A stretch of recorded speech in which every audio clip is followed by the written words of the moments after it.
The 3 Days of Despair. Richard Anderson was a man who could buy anything, except time.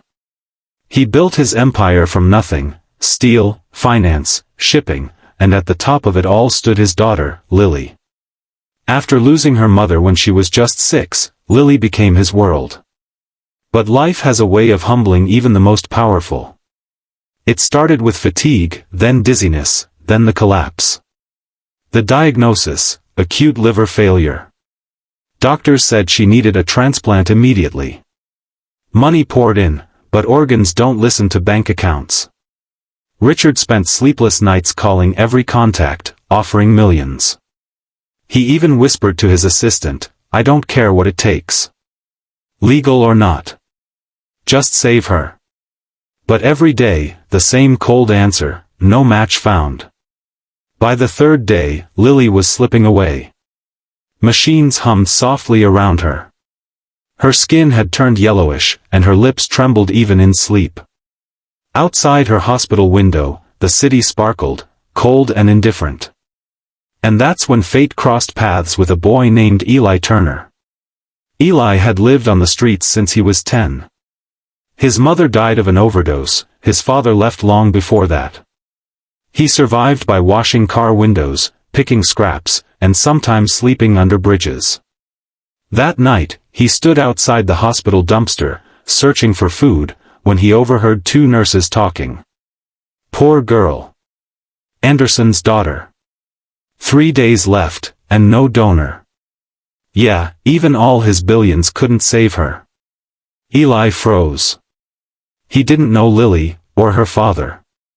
But something in him stirred. Maybe it was because she was young like him, or maybe because, deep down, he still remembered what it felt like to want someone to save you. He walked to the hospital's front desk the next morning, barefoot and trembling. "I want to donate my liver," he said. The nurse blinked. "Are you sure? Do you know what that means?" Eli nodded. "Yes. I just want to help." They tested him, almost dismissively. But when the results came back, the doctor's hands shook. He's a match." Richard couldn't believe it. A street kid? A perfect donor? He stared at Eli, dirty, thin, and covered in bruises, and couldn't understand why this boy would risk his life for a stranger. "Why would you do this?" Richard asked. "Because someone should," Eli said quietly. "And I don't have much to lose." The surgery was scheduled that evening. But as the doctors prepared, one nurse noticed something odd in Eli's blood records. She hesitated, then ran the report again. And that's when she saw it. The same rare genetic marker that matched Lily's perfectly. She froze. This can't be right. The secret beneath the scars. The transplant was a success. For the first time in months, Lily opened her eyes. Her color returned, her smile flickered weakly, but her first question wasn't, "Am I okay?" It was, "Where's the boy who saved me?" Eli, however, wasn't in recovery. His surgery had been complicated. He'd lost too much blood, and his body was weak from years of malnutrition. When Richard arrived at his bedside, he saw the boy lying there, tubes everywhere, fragile, but alive. He sat beside him, guilt gnawing at his chest. For the first time, he didn't feel like a millionaire. He felt small, powerless. "You saved her," Richard whispered. "I don't even know how to thank you." Eli smiled faintly. "You don't need to. Just make sure she lives. That's enough." But something about the way Eli looked at him, those eyes, that shape of his jaw, nagged at Richard's mind. That night, when everyone had left, Richard found himself staring at Eli's chart again. He saw the note about the genetic marker, and something inside him cracked open. He called his lawyer, then his late wife's doctor. And piece by piece, a horrifying truth began to unravel. Years ago, before Richard became a billionaire, his wife Marianne had been struggling to have another child. There had been a failed pregnancy, followed by a brief hospital stay. Richard was told the baby hadn't survived. But the hospital had quietly transferred one infant to a charity-run clinic, a mix-up no one had ever noticed or questioned. That child was Eli.